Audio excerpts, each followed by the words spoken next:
Welcome to our channel easy and deep way. Hello my YouTube family, मैं हूं सरिता और मैं आज फिर से आपके साथ असेसमेंट फॉर लर्निंग का नया टॉपिक शुरू करने जा रही हूं, जिसमें हम इवैल्यूएशन, मेजरमेंट और असेसमेंट के बीच में क्या डिफरेंस होता है उसको डिस्कस करेंगे। इससे पहले हमने आपको असेसमेंट, मेजरमेंट और इवैल्यूएशन की अलग अलग वीडियो प्रोवाइड की है, जिसमें हमने इसका meaning, definition, characteristics, needs, purposes सबको डिटेल में डिस्कस किया है और असेसमेंट के टाइप्स को भी डिटेल में डिस्कस किया है। तो आप उन्हें देखिए, इससे आपको हर एक टर्म का अलग अलग मीनिंग समझ आएगा।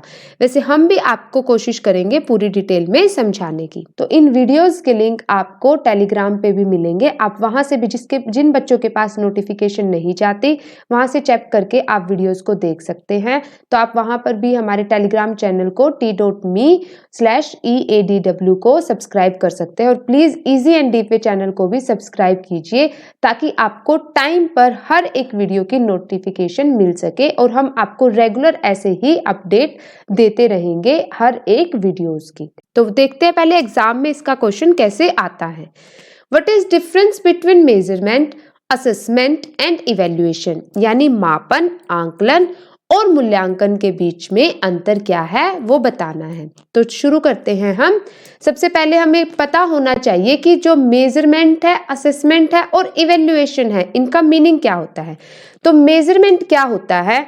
मेजरमेंट होता है, इसमें हम यूनिट का यूज करते हैं जो किसी भी चीज को मापने के लिए हेल्पफुल होती है। जैसे अगर हमें वेट को मापना है, मेजर करना है, तो उसके लिए हम कौन सी यूनिट यूज करते हैं? केजी में मापते हैं। अगर हमें लेंथ को मापना है तो हम सेंटीमीटर का यूज करते हैं। टेम्परेचर का मापना है तो हम सेल्सियस और फ़ारेनहाइट का यूज करते हैं। और अगर हमें हाइट को मापना है तो हम मीटर और सेंटीमीटर का यूज करते हैं। इसी प्रकार अगर हमें टाइम को मेजर करना है तो हम मिनट, सेकंड्स और आवर का यूज करते हैं। तो इन सभी को, यानी कि मेजरमेंट को हम क्या कह सकते हैं? क्वांटिटेटिव डाटा होता है, जिसमें हम यूनिट्स का यूज करके हम अलग अलग क्वांटिटी को मेजर करते हैं। फिर है असेसमेंट। असेसमेंट क्या होता है कि हमारे पास क्या है, हम कोई भी चीज करते हैं। वैसे असेसमेंट का मीनिंग क्या होता है? आंकलन करना। कई जगह पे इसको मूल्यांकन भी कहते हैं, लेकिन असेसमेंट क्या होता है? जैसे मेजरमेंट में सिर्फ क्वांटिटेटिव डाटा को यूज किया जाता था, इसी प्रकार जो असेसमेंट है उसमें क्वांटिटेटिव के साथ साथ क्वालिटेटिव डाटा को भी यूज किया जाता है। इसमें काफी सारी चीजों को हम यूज करते हैं और हम ऑलरेडी डिस्कस भी कर चुके हैं। जैसे फॉर्मेटिव असेसमेंट होता है जो कंटिन्यूस में चलता रहता है। समेटिव असेसमेंट होता है जो ईयर एंड पे किया जाता है। फॉर्मल असेसमेंट होता है, पीयर असेसमेंट होता है, सेल्फ असेसमेंट जो हम खुद से रिलेटेड असेसमेंट करते हैं, और school data tackled and measured होता है, भाई स्कूल में हम कैसे अपनी परफॉर्मेंस को एनालाइज करते हैं। तो ये सारी चीजें हैं असेसमेंट। तो हम कह सकते हैं कि जो मेजरमेंट होता है उसको हम सिर्फ क्वांटिटेटिव फॉर्म में मेजर करते हैं, उसका नेचर क्या होता है? सिर्फ क्वांटिटेटिव। और जो असेसमेंट होता है उसमें क्वांटिटेटिव और क्वालिटेटिव दोनों को ही यूज किया जाता है। फिर आता है इवैल्यूएशन। इवैल्यूएशन में क्या होता है कि हम क्वांटिटेटिव और क्वालिटेटिव इनको मिला के उसके ऊपर वैल्यू जजमेंट करते हैं, यानी कि उसको फाइनली ये दिखाते हैं कि भाई कोई स्टूडेंट पास है या फेल है, उसको नेक्स्ट क्लास में हमें प्रमोट करना है या नहीं करना है। ये चीज उसमें हमारी जजमेंट के बेसिस पे बताई जाती है। और उसके लिए क्या होता है, जो स्टूडेंट है उसकी स्ट्रेंथ को, वीकनेसेस को, उनके थ्रेट्स को और अपॉर्चुनिटीज को, उनको क्या किया जाता है? डायग्नोज किया जाता है। अगर कोई वीकनेस है तो उसको स्ट्रेंथ में कैसे कन्वर्ट करना है, उसके लिए रेमेडियल एक्शन लिए जाते हैं। उनकी अपॉर्चुनिटीज को कैसे, जो थ्रेट्स है उनको अपॉर्चुनिटीज में कैसे कन्वर्ट करना है, ये भी सारी चीजें देखी जाती है। तो इवैल्यूएशन में क्या होगा कि जो हमारा क्वांटिटेटिव और क्वालिटेटिव डाटा तो इंक्लूड होगा ही, लेकिन साथ में वैल्यू जजमेंट को भी इंक्लूड किया जाएगा। ठीक है, पढ़ते हैं मेजरमेंट। मेजरमेंट क्या होता है? Measurement refers to the process by which the attributes और डायमेंशंस और characteristics of some objects are quantified. यानी कि देखो, सबसे पहले मैं आपको बताती हूँ, अगर एग्जाम में कभी भी डिफरेंस पूछा जाए तो आपको सिंपली डिफरेंस नहीं लिखना है, उसके बेसिस जरूर लिखने हैं, क्योंकि उस बेसिस पे ही हम, जो एग्जामिनर होता है ना, उन बेसिस को ही देख के मार्क्स देता है। एग्जामिनर के पास इतना टाइम नहीं होता कि वे हर एक वर्ड और हर एक लाइन पढ़े। तो अगर आप उनके बेसिस लिखोगे, बेसिस ऑफ डिफरेंस की, उसका मीनिंग क्या है, नेचर क्या है, है, स्कोप है, एग्जाम्पल है, एम है, पर्पस, प्रोसेस जो भी है, तो वो ज़्यादा इफेक्टिव माना जाता है। ठीक है, तो सबसे पहला हमारा क्या हो जाएगा बेसिस मीनिंग। तो मीनिंग में मेजरमेंट को क्या बताया गया है कि हम उसके जो भी किसी भी चीज़ के एट्रीब्यूट्स, उसकी खूबियाँ, उसकी डायमेंशंस, उसकी करेक्टरिस्टिक्स को मेजर करते हैं किसी भी ऑब्जेक्ट्स की, किस फॉर्म में, क्वांटिटी की फॉर्म में, तो उसे क्या बोलेंगे, मेजरमेंट। जबकि असेसमेंट क्या होता है कि refers to the collection of all possible data and evidences with respect to learning of concept in a particular subject। तो जैसे हमारा सब्जेक्ट ही है असेसमेंट फॉर लर्निंग, तो हम ऐसे ही किसी भी पर्टिकुलर सब्जेक्ट में जो भी किसी स्टूडेंट्स की जो लर्निंग है, उसकी परफॉर्मेंस है, उसका क्या देखते हैं कि भाई उसका इंटरेस्ट कितना है, पेस ऑफ लर्निंग कितनी है, उसके पास क्या डाटा, तो हर एक चीज को, सारे के सारे ऑल पॉसिबल डाटा और एविडेंसेस को कलेक्ट करते हैं और उसको क्वांटिटेटिव और क्वालिटेटिव दोनों फॉर्म में हम क्या करते हैं, एनालाइज करते हैं। तो सेकंड डिफरेंस की क्या हो जाएगा, इनका जो नेचर है मेजरमेंट का वो क्या होता है, क्वांटिटेटिव होता है, और जो असेसमेंट का नेचर होता है वो क्या होता है, क्वालिटेटिव और क्वांटिटेटिव दोनों होता है। अब क्वांटिटेटिव तो आपको पता चल गया कि क्या होता है, क्वांटिटेटिव में हम अलग अलग चीजों को मेजर करते हैं, लेकिन जो क्वालिटेटिव होता है उसमें क्या होता है, हम देखते हैं कि जो बच्चे की पेस, लर्निंग डिफिकल्टी क्या है, उसके पेस ऑफ लर्निंग क्या है, उसको स्लो लर्नर है, फास्ट लर्नर है, एवरेज लर्नर है, उसका स्टडी में कितना इंटरेस्ट है, उसका स्टाइल क्या है लर्निंग का, तो ये सारी चीजें क्वालिटेटिव डाटा के अंदर, नेचर के अंदर आएंगी। ठीक है, तो हम कह सकते हैं कि इसका स्कोप है मेजरमेंट का, ये बहुत नैरो है, बहुत कम है, क्योंकि इसमें सिर्फ क्वांटिटेटिव डाटा होता है, और जो असेसमेंट का स्कोप होता है उसका जो क्षेत्र होता है वो बहुत ब्रॉडर होता है, वाइड होता है, क्योंकि इसमें क्वालिटेटिव और क्वांटिटेटिव, यानी कि हम कह सकते हैं कि मेजरमेंट भी इसके अंदर ही इंक्लूड होता है। ठीक है, फिर है इसका एम। तो एम क्या होता है इसका, it aims to measure the learning achievements, academic achievements of a student in numerical term through various tests और एग्जाम। तो सिंपल हम इसमें क्या करते हैं कि न्यूमेरिकल टर्म्स में, यानी कि बच्चे का टेस्ट ले लिया, चाहे वो यूनिट टेस्ट है, चाहे वीकली टेस्ट है, चाहे सेमेस्टर है, चाहे एनुअल है, उन टेस्ट के बेसिस पे सिर्फ ये जज करना कि भाई हाँ उसकी परफॉर्मेंस कैसी है, उसके मार्क्स कितने आए हैं, उसमें ऑल ओवर डेवलपमेंट का कोई रोल नहीं होता, बच्चा अच्छे से पढ़ रहा है कि नहीं, वो चीज़ों को समझ रहा है कि नहीं, उसको समझ आई कि नहीं, डिफिकल्टी कहाँ है, क्या कारण है उसको समझ नहीं आई, इसमें मेजरमेंट में ये चीज़ें नहीं जज की जाती। जबकि असेसमेंट में क्या होता है, सब कुछ देखा जाता है, इसमें फाउंड आउट की जाती है कि उसकी डिफिकल्टी कहाँ है, उसको उसके कारण क्या है डिफिकल्टीज के, उसकी पेस ऑफ लर्निंग, वो कैसे समझ सकता है चीज़ों को, उसका स्टाइल कैसा है, और भी काफ़ी सारी चीज़ें हम उसमें असेसमेंट में डील करते हैं, ताकि जो स्टूडेंट है उसकी ऑल ओवर डेवलपमेंट हो सके। ठीक है, तो इनका एम का डिफरेंस पता चल गया। अब है इसका प्रोसेस और कंसेप्ट। तो जो मेजरमेंट है वो बहुत ही सिंपल सा प्रोसेस है और बहुत पुराना कंसेप्ट है। इसको पहले यूज करते थे कि भाई बस सिंपली क्या करते थे, बच्चे को मार्क्स, टेस्ट ले लिया, मार्क्स आ गए, नेक्स्ट क्लास में प्रमोट कर दिया। लेकिन जो असेसमेंट है वो उससे एक स्टेप अहेड है, one step ahead process of measurement. Assessment is a technical process and a new concept. New concept क्या है, क्योंकि जो आजकल की जो स्टडी होगी है, जो टीचिंग होगी है, वो एक्टिविटी बेस्ड होगी है, बच्चे को प्ले वे मेथड्स में, सारे ऑलराउंड डेवलपमेंट में समझाने की कोशिश की जाती है। अब देखते हैं मेजरमेंट और इवैल्यूएशन में क्या डिफरेंस है। तो इवैल्यूएशन, तो मेजरमेंट में तो हम पढ़ चुके हैं ऑलरेडी, किसका जो इसके एट्रीब्यूट्स को, डायमेंशंस को मेजर करता है वो भी क्वांटिटी की फॉर्म में, ये क्वांटिटेटिव नेचर होता है, और असेसमेंट में क्वालिटेटिव होता है। लेकिन जो इवैल्यूएशन होता है उसमें क्वांटिटी, क्वालिटी के साथ साथ वैल्यू जजमेंट को भी इंक्लूड किया जाता है। तो ये इसमें मोस्ट इंपॉर्टेंट है कि इवैल्यूएशन, वैसे कई जगह पे यूज भी किया जाता है कि असेसमेंट और इवैल्यूएशन इंटरचेंजेबली आपस में यूज होते हैं, लेकिन दोनों इसलिए यूज होते हैं क्योंकि उसमें क्वांटिटेटिव और क्वालिटेटिव डाटा सेम ही होता है। टेस्ट उसमें भी होते हैं, फॉर्मेटिव भी हो सकते हैं, असेसमेंट जो समेटिव भी होते हैं, उसमें डायग्नोस्टिक भी होते हैं, सारी चीजें होती है। लेकिन सिर्फ इवैल्यूएशन ही ऐसा है जो वैल्यू जजमेंट होता है, यानी कि एक एंड प्रोसीजर है, इसके बाद सारे प्रोसीजर खत्म हो जाते हैं, असेसमेंट के बाद इवैल्यूएशन की जाती है। ठीक है, तो it refers to the process by which all possible quantitative and qualitative information are properly collected. Collect की जाती है पहले, फिर केयरफुली एनालाइज, फिर उसको एक स्टेप बाय स्टेप चलता है कि पहले सारा डाटा हमने क्या कर लिया, कलेक्ट कर लिया, फिर उसको एनालाइज कर लिया, भी देखा भी बच्चे को जो भी चीजें उसकी जो मार्किंग है, उसकी परफॉर्मेंस है, उसकी जो उसको अप्रेजल करना है कि नहीं, उसको रीइंफोर्समेंट करना है कि नहीं, सारी चीजें देखी जाती है before making any judgement. Judgement करने से यानी कि उसको पास और फेल करने से पहले वो सारी चीजें कलेक्ट करके एनालाइज किया जाता है रिगार्डिंग द लर्निंग स्टेटस या प्रोग्रेस ऑफ अ चाइल्ड। तो चाइल्ड की प्रोग्रेस से रिलेटेड, क्योंकि उसी के बेसिस पे वो आगे प्रमोट होगा और उसका फ्यूचर बनेगा। तो हम कह सकते हैं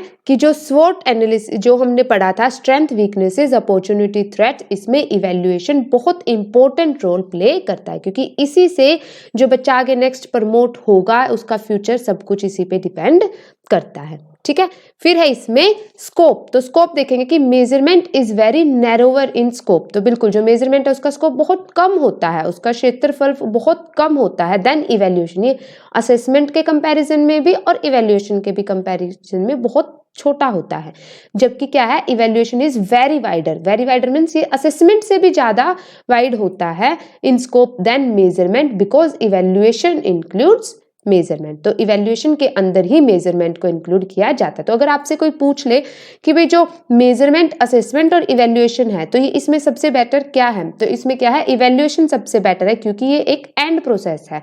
ये वैसे तो देखो कंटिन्यूटी में चलता रहता है, एक बार हम नेक्स्ट क्लास में प्रमोट हो गए तो इसका मतलब ये नहीं है कि भाई नहीं खत्म हो गया, फिर ये नेक्स्ट क्लास में हम जब जाएंगे दोबारा से ये प्रोसेस शुरू हो जाएगा। लेकिन उस एक टाइम पे ये जो प्रोसेस है, उस एक क्लास में प्रमोट होने के लिए वो एक एंड रिजल्ट माना जाता है। फिर एम की बात आती है, तो एम हम ऑलरेडी पढ़ चुके हैं कि मेजरमेंट का एम क्या होता है, सिर्फ उसकी लर्निंग अचीवमेंट और एकेडमिक अचीवमेंट को देखना, वो भी न्यूमेरिकल फॉर्म में, जैसे टेस्ट और एग्जाम के थ्रू। जबकि इवैल्यूएशन में क्या होता है कि हम क्वांटिटेटिव और क्वालिटेटिव डाटा, जैसे वो टेस्ट के थ्रू, किसी भी चीज एकेडमिक परफॉर्मेंस के थ्रू अगर हमने वो कलेक्ट कर लिया, उसके बाद उसमें वैल्यू जजमेंट की जाती है, तभी वो जो इवैल्यूएशन का प्रोसेस है कंप्लीट माना जाता है। ठीक है, the teaching learning process taking into consideration quantitative and qualitative information collected on it over a particular period of time. तो मैंने भी बताया ना कि भाई एंड प्रोसेस वो एक टाइम पीरियड के लिए तो हो गया, लेकिन फिर से वो कंटिन्यूटी में चलता रहेगा जब वो,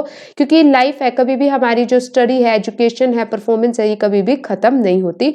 अगर हम अपनी ग्रेजुएशन, पोस्ट ग्रेजुएशन, हम स्कूलिंग अगर वो खत्म भी कर लेंगे तो वो एक जॉब में आ जाएंगे। ये जॉब में भी होता है, वहां पर भी परफॉर्मेंस अप्रेजल होता है, सारी चीजें होती है, तो इवैल्यूएशन हमेशा चलता ही रहता है। फिर है प्रोसेस और कंसेप्ट। तो ये सिंपल है मेजरमेंट का प्रोसेस तो, और ओल्ड कंसेप्ट है, जबकि इवैल्यूएशन का न्यू और मॉडर्न कंसेप्ट है, क्योंकि evaluation is advance and technical process. तो ये असेसमेंट के बाद ये एक एडवांस प्रोसेस है कि इसके बेसिस पर ही सारी चीजों का, परफॉर्मेंस का हमें पता चलता है। ठीक है, नेक्स्ट है इसमें अब असेसमेंट और इवैल्यूएशन। अब देखो असेसमेंट और इवैल्यूएशन बहुत क्लोज है एक दूसरे के, लेकिन फिर भी इनके अंदर डिफरेंस है। तो मेन अगर कोई डिफरेंस पूछ ले आपसे तो आप डायरेक्टली बता सकते हो कि असेसमेंट में हम क्या करते हैं, सारे डाटा और एविडेंसेस को कलेक्ट करते हैं, क्वांटिटेटिव और क्वालिटेटिव फॉर्म में उसको प्रेजेंट करते हैं, चाहे वो टेस्ट की फॉर्म में लगा लो या फिर हमारी किसी भी परफॉर्मेंस की फॉर्म में लगा लो, लेकिन उसके बेसिस पे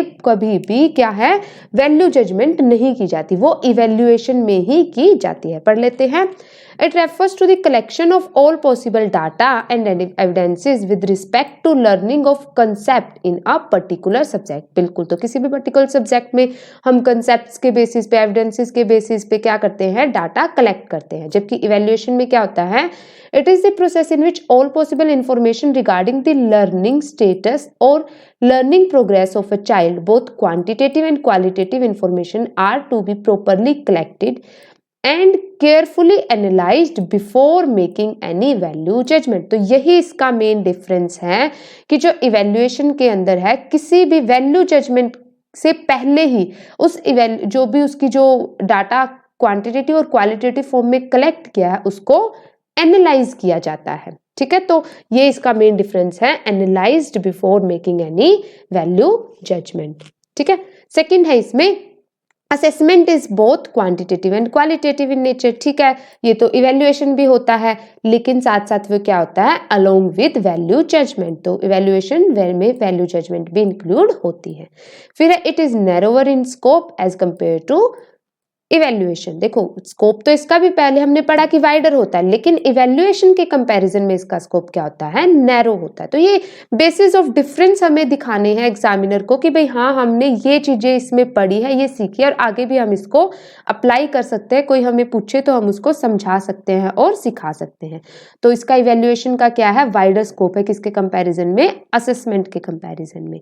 फिर है assessment aim is to the collection of data and gathering of evidences from different sources through different tools। तो अलग अलग टूल्स हम आगे डिटेल में इसको डिस्कस करेंगे कि भाई इंटरव्यू के थ्रू, क्वेश्चनियर के थ्रू, ये सारा की सारी जो बुक ही है वो इसी के ऊपर है, असेसमेंट फॉर लर्निंग, कि भाई हम अलग अलग टूल्स के थ्रू, वो इवैल्यूएशन में भी यूज किए जाते हैं, लेकिन जो असेसमेंट में उसको कैसे अलग अलग तरीके से हम एविडेंसेस को कलेक्ट करते हैं वो हम पढ़ेंगे आगे सारे के सारे टॉपिक्स को बिल्कुल डिटेल में। फिर है evaluation aim to bringing meaning to the collected data through interpretation, analysis and reflection. देखो उसमें तो टूल्स के थ्रू हम डाटा को कलेक्ट करते हैं, इसमें क्या करते हैं हम डाटा को किसके थ्रू कलेक्ट करते हैं, इंटरप्रिटेशन के थ्रू, कि उसको हमें समझाना है किसी को कि भाई ये रिजल्ट आया उसका, वो पास आउट हुआ, वो किस बेसिस पे हुआ, उसका कितना उसको चीजें समझ आई, कितनी नहीं समझ आई, ये सारी उसकी परफॉर्मेंस एनालिसिस देखेंगे, उसकी जो सारा का सारा बिहेवियर के में क्या चेंज हुआ है, उसकी स्पोर्ट्स में, सारी चीजों को हम इंटरप्रेट करेंगे, एनालाइज करेंगे और फिर को रिफ्लेक्ट करेंगे। तो ये इसका अलग डिफरेंस है, उसको में टूल्स यूज करेंगे और इसमें ये सारे एनालिसिस को यूज करेंगे। फिर है प्रोसेस और concept. Assessment is a technical process and it is a new concept. बिल्कुल ये न्यू कंसेप्ट तो है, लेकिन evaluation is also a technical process but it is more advance than assessment. तो ये असेसमेंट से भी एडवांस है। क्यों एडवांस है, क्योंकि इसी के बेसिस पे हम बच्चे की फाइनल अप्रेजल, परफॉर्मेंस अप्रेजल का पता लगा सकते हैं। तो हम कह सकते हैं evaluation is a advance and modern concept as compare to assessment. ठीक, तो ये तो थे डिफरेंस इनके बीच में। क्या क्या डिफरेंस थे कि भाई हाँ ये एक असेसमेंट ऑनगोइंग प्रोसेस है और जो इवैल्यूएशन है ये क्लोजर है, लेकिन एक टाइम के, एक पर्टिकुलर टाइम पे इसको क्लोजर, मतलब इसका एक जैसे पास फेल होने के बाद ये दोबारा से फिर से शुरू होता है। फिर इंक्रीज्ड क्वालिटी, बिल्कुल ये क्वालिटी पे ध्यान देता है क्योंकि इसमें परफॉर्मेंस एंड अप्रेजल वगैरह, एनालिसिस वगैरह, उसकी learning difficulty, space of learning, सब कुछ पता चलता है, जो कि इसमें भी पता चलता है इवैल्यूएशन में, लेकिन साथ साथ इस पे जजमेंट होती है, उसकी क्वालिटी को जज किया जाता है कि भाई हाँ ये कितनी इफेक्टिव है अगर हम कंपेयर करें तो। फिर है इज इंडिविजुअलाइज्ड, कि भाई हाँ एक पर्सन के ऊपर बिल्कुल हम एक फोकस कर सकते हैं उसकी परफॉर्मेंस पे, और इसमें इज अप्लाइड अगेंस्ट स्टैंडर्ड, बिल्कुल अलग अलग स्टैंडर्ड को, क्योंकि जो वैल्यू जजमेंट होता है वो एक जब हम किसी भी चीज के बीच में जजमेंट करते हैं तो वो किसी इंडिविजुअल के बीच में नहीं करते, वो हम कंपैरिजन के थ्रू जजमेंट करते हैं। और जो असेसमेंट है प्रोवाइड क्या करता है, फीडबैक देता है। बिल्कुल अगर हमने कोई टेस्ट दिया, अगर आप हमारी वीडियो देख रहे हैं, वीडियो देख के आपने असेसमेंट किया, असेसमेंट करने के बाद हम बताते हैं आपको कितना समझ आया, ये आपके लिए कितना इफेक्टिव था। और इसमें क्या इवैल्यूएशन में शॉर्टफॉल्स कैसे होगा, भाई या तो पास है या फिर फेल है। फाइनली जजमेंट पता चल जाएगा कि भाई दो ही इसके कंक्लूजन होंगे, या तो वो यस है या फिर उसका नो है। ठीक है, अगर फीडबैक में तो हम क्या होता है, अगर आप हमें पॉजिटिव नेगेटिव बताएंगे भी तो हम उसको इम्प्रूव कर सकते हैं। इसमें क्या है, उसको इम्प्रूव करने के लिए हमें फिर से वो प्रोसेस स्टार्ट करना पड़ेगा। अब दोनों के बीच में सिमिलरिटी क्या है, दोनों में क्राइटेरिया की जरूरत पड़ती है। क्राइटेरिया में क्या होता है कि अलग अलग जो उसके स्टैंडर्ड सेट होते हैं उनको कैसे यूज करना है, किस बच्चे के लिए क्या यूज करना है। मेजर्स यूज किए जाते हैं, बिल्कुल क्वांटिटेटिव और क्वालिटेटिव मेजर्स दोनों में यूज किए जाते हैं। एविडेंसेस ड्राइवन होते हैं, बिल्कुल। तो जब हमने टेस्ट लिया तो टेस्ट के लिए कोई सिलेबस, कोई कंटेंट, कोई सब्जेक्ट मैटर होता है, उसी के बेसिस पे तो हमें पता चलेगा ना कि भाई हाँ उसको कितना सिलेबस हो चुका है, कितना नहीं हुआ, किस में वो वीक है। स्वोट एनालिसिस हमने किया था, उसकी स्ट्रेंथ का, वीकनेसेस का, अपॉर्चुनिटीज का, थ्रेट्स का, इन सब का हमें पता चल जाता है। ठीक है, तो ये इससे पता चलता है कि भाई जो हमारे मेजरमेंट है, असेसमेंट है और इवैल्यूएशन है, आपस में एक दूसरे से इंटर रिलेटेड भी है और इनमें डिफरेंस भी है। तो अगर आपसे कोई भी पूछ ले तो आप उसको इजीली एक्सप्लेन कर सकते हो। ये एग्जाम में क्वेश्चन 16 मार्क्स के लिए भी, अगर आपको कंसेप्ट समझ आ गया तो इसमें आप अपनी तरफ से भी एग्जाम्पल्स के थ्रू भी इसको क्या कर सकते हो, राइट कर सकते हैं। तो आई होप ये आपको समझ आया होगा। तो प्लीज इसे ज्यादा से ज्यादा शेयर कीजिए और हमारे चैनल को सब्सक्राइब कीजिए, इजी एंड डीप वे। और किसी भी डाउट के लिए आप हमें कमेंट भी कर सकते हैं। Thank you.